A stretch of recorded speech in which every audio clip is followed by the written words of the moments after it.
Hello, and welcome to today's episode of the Best Today podcast. I'm Shantae Grant, and I am so excited to be in conversation with you today. If this is your first time ever hearing my voice, this is the first episode of the Best Today podcast that you are listening to. Hello and welcome. A great place to start would also be episode number 1, where we talk about what we do here at Best Today, here on our podcast.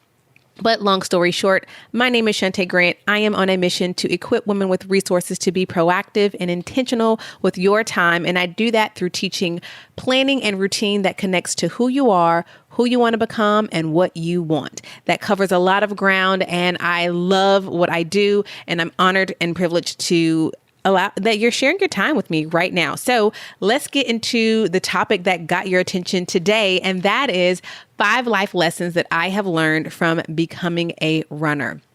I have actually been thinking about this podcast episode for all year. I started jotting down things as lessons were coming to my mind as they translated from being out on the pavement to my real life. And so I'm so excited to finally sit down and talk to you about these 5 things.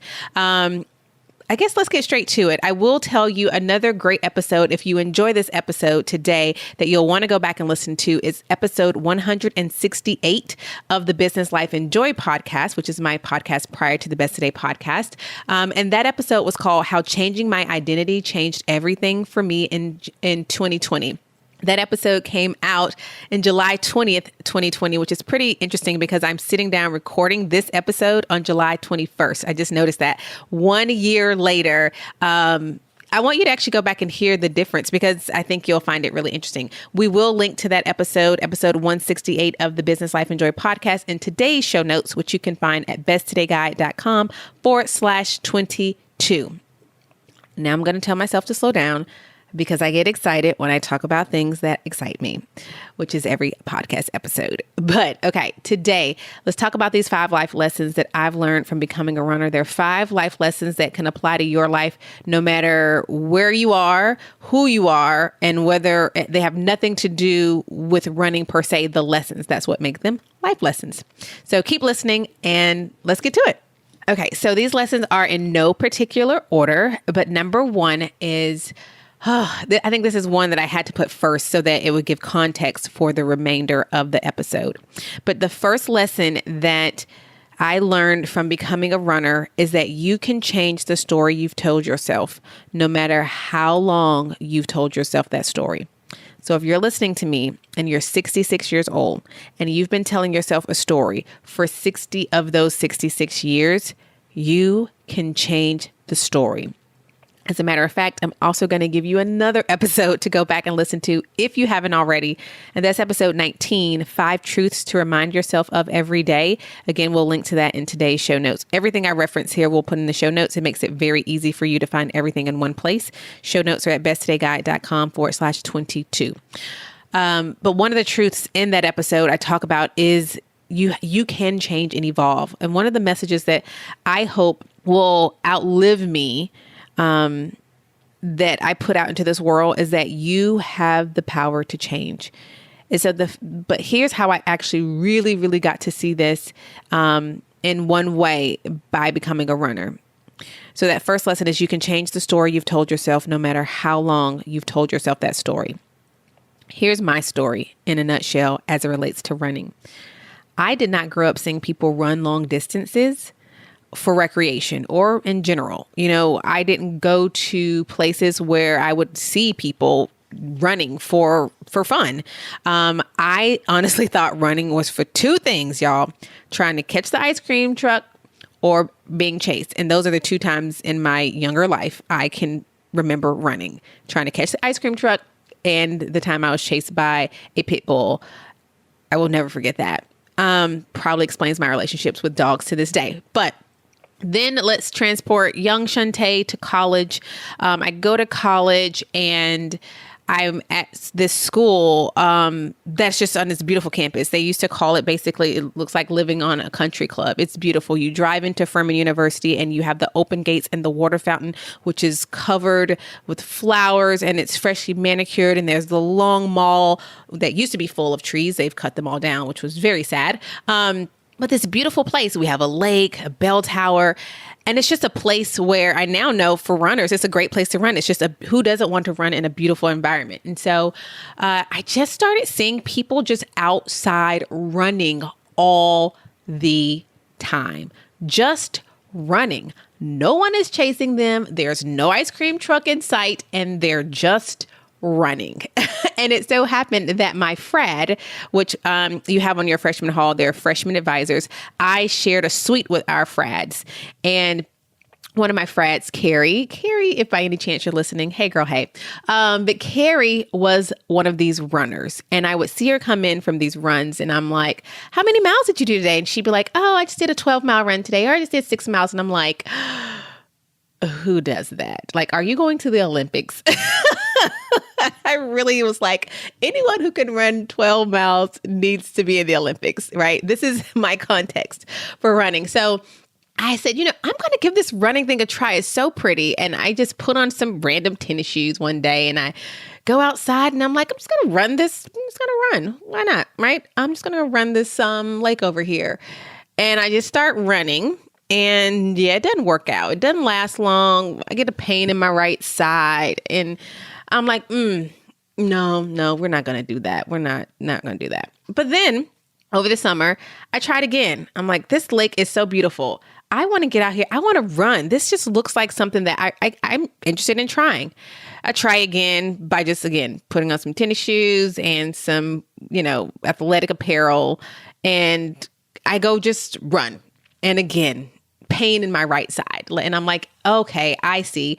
This is my body telling me this body cannot run. We don't do this. And I'm going to listen to my body. And so for years, I remember saying like openly, I don't run. I'm not a runner. I only run unless I'm being chased or trying to catch the ice cream truck. Like that's what I used to say time and time again. I can't run. I'm not a runner. My body doesn't do that. And even in saying that, I've already thought of a sixth lesson. So here's a bonus in here in the 1A, but also, if you just try to go out and just do something that you saw someone else do without any type of preparation, any type of thinking it through, I had no plan. I remember I said those 2 times I just went out and ran. I never thought about, what are the things you should do before running? Should you maybe practice walking for a little bit first? Should you take steps, which is eventually what I did do.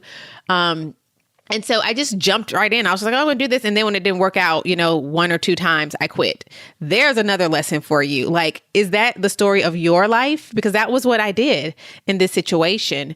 So there's a 1A lesson for you to stick in there as well. Is that's not how you do it. So what happened was randomly 2019, right before the pandemic, I remember waking up one day and I was like, I think I want to run. I had talked to a friend and she was talking about how she had just done a few 5Ks, and I knew she was like one of the last persons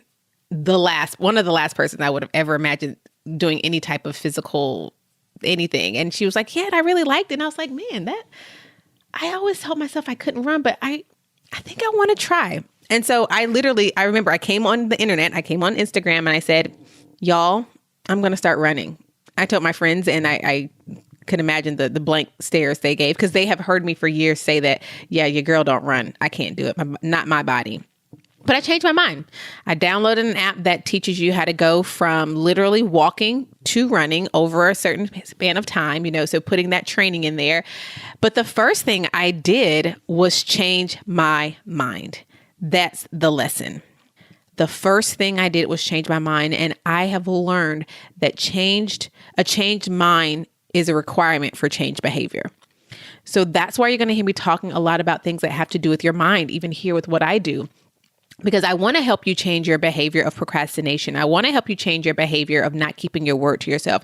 I want to help you change your behavior of not keeping routines. I want to help you with your behavior of not being proactive and intentional with your time. But I can't help you change your behavior unless you allow me to help you change your mind. A changed mind is a requirement for change behavior, consistently change behavior, because anyone can do anything for a certain amount of time. Like literally a monkey can do that. And we are far superior than monkeys. So Let me be clear. If you actually want to see change behavior, I mean, think of how many movies you've seen about some guy who, he changes for a girl, but then it's like, but then here comes back the whatever thing. You're like, I thought he changed. I thought it changed. And no, anyone can replicate a behavior you want them to do for you, but who you are will always shine through, which is why that's who we need to get to. Like, who are you? Your behavior won't unmatch who you are for a long period of time. Like, who you are is going to come out. So we got to get to who that person is. And that starts with a change of mind. So it started with a change of mind. And I started saying, before I ever ran, I'm a runner. I took on that identity. And that's what that podcast episode 168 that I told you all about to go back and listen to is about. But I changed my identity before I actually did anything else, because I knew that was the first part. That was the first piece. I changed the story. I am a runner. Before I could run a mile. So before I could run any number of miles, I was telling myself that I'm a runner. And then I just did the training. I walked, then I walked and jogged and walked and jogged. And I would like walk for a minute, jog for 10 seconds. Like, it was very incremental. And then I ran my first mile. And then I ran 2 miles. And then I did a 3-mile run. And then I did a 4-mile run. And then I did a 5-mile run. And each step blew my mind. I remember where I was for each one of those runs. The 2-mile, it was winter. I was in a track and at the YMCA in Simpsonville, and I just ran it until that thing hit 2 miles. 3 miles, I was in Charleston, and I ran with my niece, and she far surpassed me. She does cross country, and I eventually caught up with her, and she was done with her miles before me. And I just was like, I'm going to keep going until this thing tells me I've run 3 miles. I remember the day I ran 5 miles. That was a little over 5 miles. That was the day I was supposed to do my first 10K in Charleston, but it was canceled due to the pandemic. I ran it in my neighborhood. And that's probably one of the days I'm the most proud of myself ever. Because I did something that I had told myself for much of my adult life that I couldn't do. But it started with changing the story. So that's the lesson I want you to walk away with, is you can change the story you've told yourself, no matter how long you've told yourself that story. And a sub lesson under that is, well, there are multiple sub lessons, weren't there? But the one I want you to really walk away with is that a changed mind has to precede changed behavior. That's number one. Number two, there's a translation from one area of your life to another. So there's this translation from one area of your life to another. From becoming a runner, going from I don't run to saying I am a runner to actually learning to run and actually getting out there and run, I've learned that I can do hard things. That was a hard thing. It is still a hard thing. Running is hard. I don't do it because it's something simple for me to do. As a matter of fact, I can't think of anything that I do on a day-to-day basis that isn't hard. Parenting is hard. It is the hardest of all the things I'm about to list, but parenting is hard. Adulting is hard. Being a leader in a company is hard. Being a business owner is hard. Being a Black woman business owner is extremely hard. There are a lot of hards, right? And so running has given me strength in all those other places that are hard, which are a part of my life. They're things I love. I clearly love parenting, but I imagine anyone who's listening to this who is a parent, you would agree with me and say it is not an easy thing. And so what I've seen is that translation from I can do hard things right here on this pavement. That lets me know I have the thing. I can translate that to other parts of my life. It lets me know that I can maneuver successfully through non-harmful discomfort. So I always like to be clear about when I'm talking about discomfort, I'm talking about not discomfort in putting yourself in a situation where your life is in danger. But, I can move through discomfort because I've done it with running. I do it with running every single time. I don't think I've ever run a long run where at some point I wasn't like, this is hard. Legs is my legs, my lungs. Something was like, we done, at some point on the run. But, I know I can do that because I've done the physical challenging thing,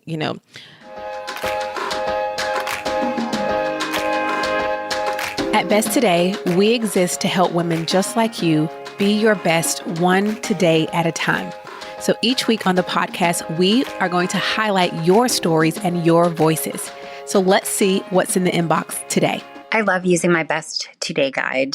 And once I started using it last year during the pandemic, it was like having a planner with caffeine.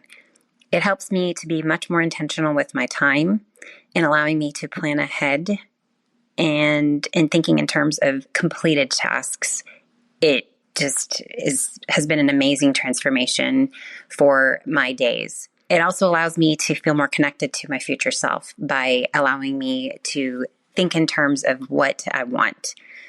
I can't say enough about the difference in how I think about what I do in planning the night before, as well as in the mornings, for how my days ahead and days to come are and the flow. The days that I don't do it, I can definitely tell a difference. Like I said, it's like having a planner with caffeine added. It just kind of just gives extra life to my days. I am here for it gives extra life to my days. Yes. Thank you so much, Theresa, for sharing your story and how the Best Today Guide has helped you to be proactive and intentional with your time.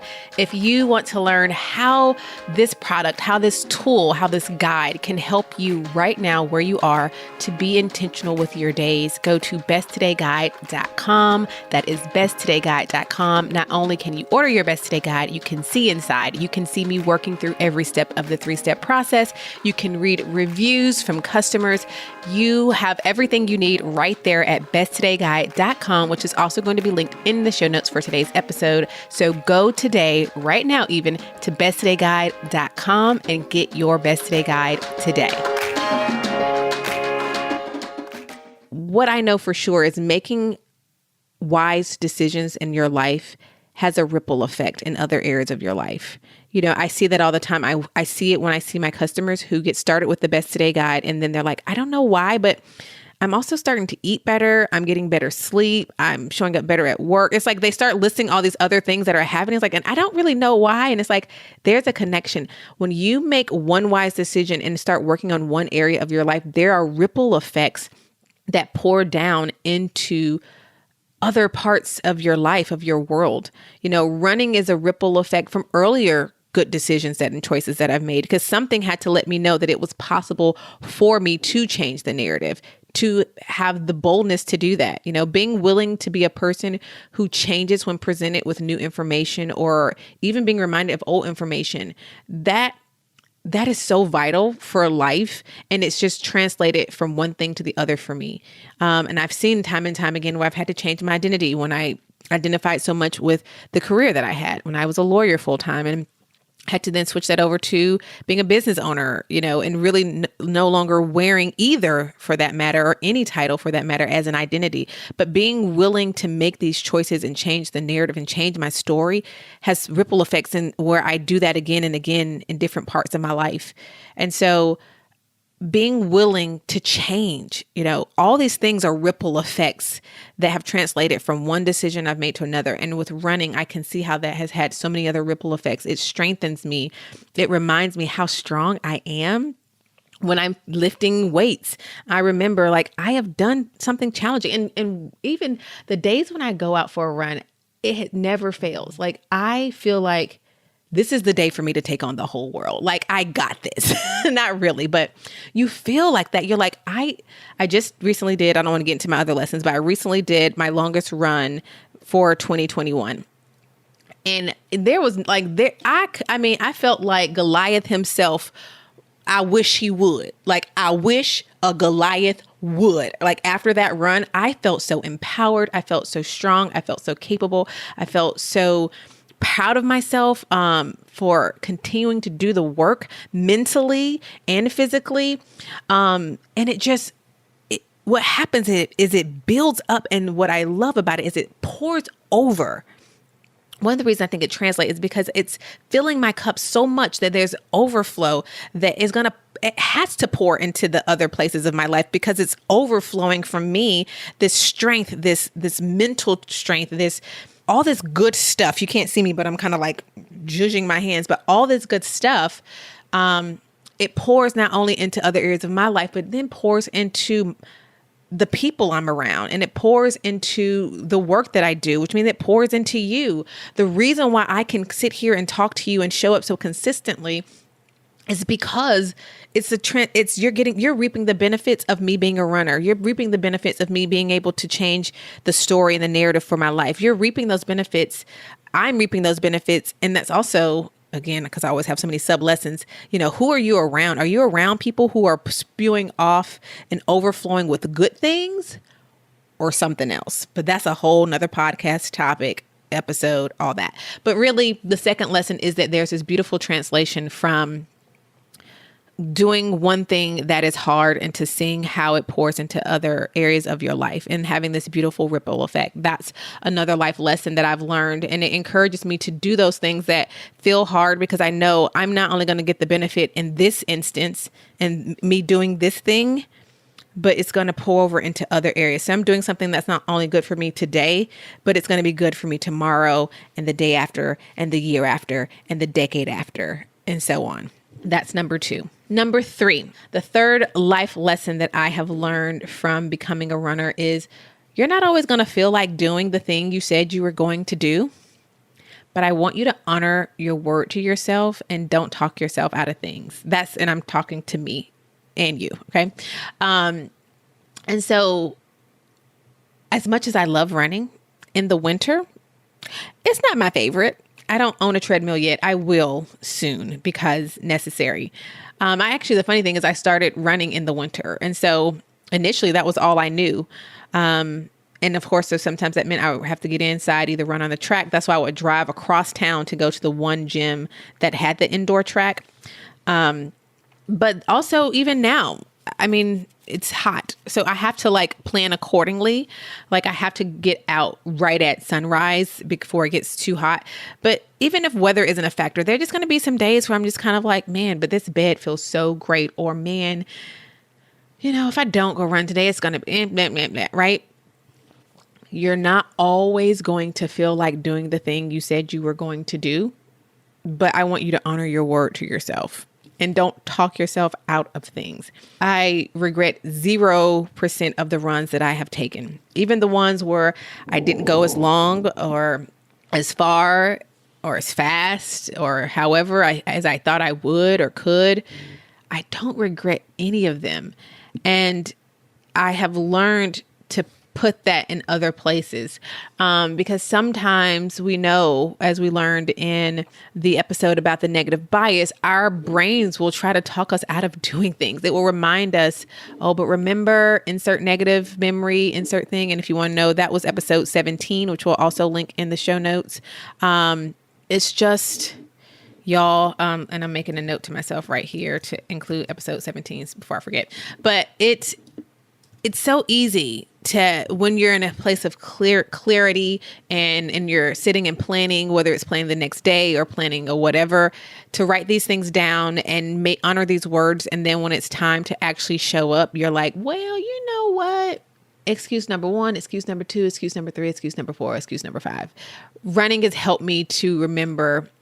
And that's one of the things that I always want to talk about and plug into that feeling that happens on the other side of it. So I can remind myself of that. Like, Shantae, are you about to cheat yourself of the way you feel after a run? Even if you're just going out and run for 10 minutes, don't do that to yourself, Shantae. So that's another lesson that I've gotten from running. And I know I'm going to get the question of, but what about those times when you have said you're going to do something, but you know the best thing for you is not to do it? That's not what I'm talking about. I'm talking about when you said you were going to do something and you talk yourself out of honoring your word, not you said you're going to do something and then you realize this isn't the best for me today, or this isn't the thing for me today. 2 totally different situations. Okay. That's number 3. Let's move on to number 4. Okay. Number 4 is a big one. It's a really important one, and it's a very present one. It's the one I'm sitting in right now as we speak. So, I think I shared somewhere here on the podcast that, in January, actually December 31st. So right at the end of 2020, I ended 2020 in the most 2020 way you could. And that was with being, testing positive for COVID. And I have not been able to run the same since. since I've had COVID. And that was at the top of the year. And again, this podcast episode is being recorded at the end of July. So over 6 months later. And so the lesson that I've had to learn from being a runner who has survived COVID is being okay with starting over again when life or when something happens, being okay with starting over again. Now, the good news is I didn't start over from the point of like I couldn't run a mile or I had to start like the Couch to 5K app again. It was just that I had to see that my body had some new limitations. You know, I would get to 2 miles and feel like I can't take a breath deep enough to continue to go on. And that has been the case for a while. And as I shared earlier, I did my longest run just this past weekend of 4 miles. And I just felt like better than I did when I did my first 5-mile run, because it took a lot to get there. It took being okay with walking and running. It took time of being okay with my time. I mean, I was so excited. I was getting closer and closer to that 10-minute mile that I wanted to get to. That's just out of the window. That's not even a thing that I even care about in this season, in this moment of recovery.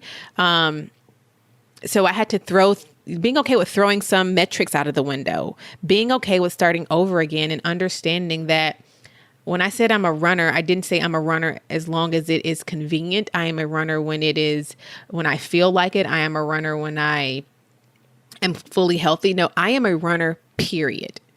That's the sentence. That's the truth. That's the identification. And because of that, clearly I wasn't running at all in January. I don't even think I started running again until February, and maybe not even to after that. I really did take my time. And I just started walking more and being okay again with starting over with just walking and going out on walks, but not letting that deflate me, rather remembering who I am and that I can start over again. Okay, I used to run like this, but what does that have to do with today? Like, what does that have to do with your best today, Shantae? It has nothing. What I was able to accomplish in the past has absolutely nothing to do with what I define my best as today, outside of the fact that I know I'm capable. But other than that, that's the beauty of what we teach here, and what your best one today at a time means is I get to decide what that looks like. And right now in this post-COVID, trying to get back, not even get back to where I was, but just get out and run more, I have to be okay with starting over again. And that's a life lesson we all can benefit from. I read on Instagram just this week, I think it was Robin Arzone who said this, but it was like, rather than thinking, why me, think, try me. So I'm not going to say, oh, why me? Why did I have to get COVID? Why does it have to happen? And I'm on my running journey. No, I'm saying, try me. Okay, COVID, you tried a sister. You got me. You had me knocked down for a good little minute, but watch me get back up again, and watch me in the end be stronger than I ever was before. So thank you. Thank you.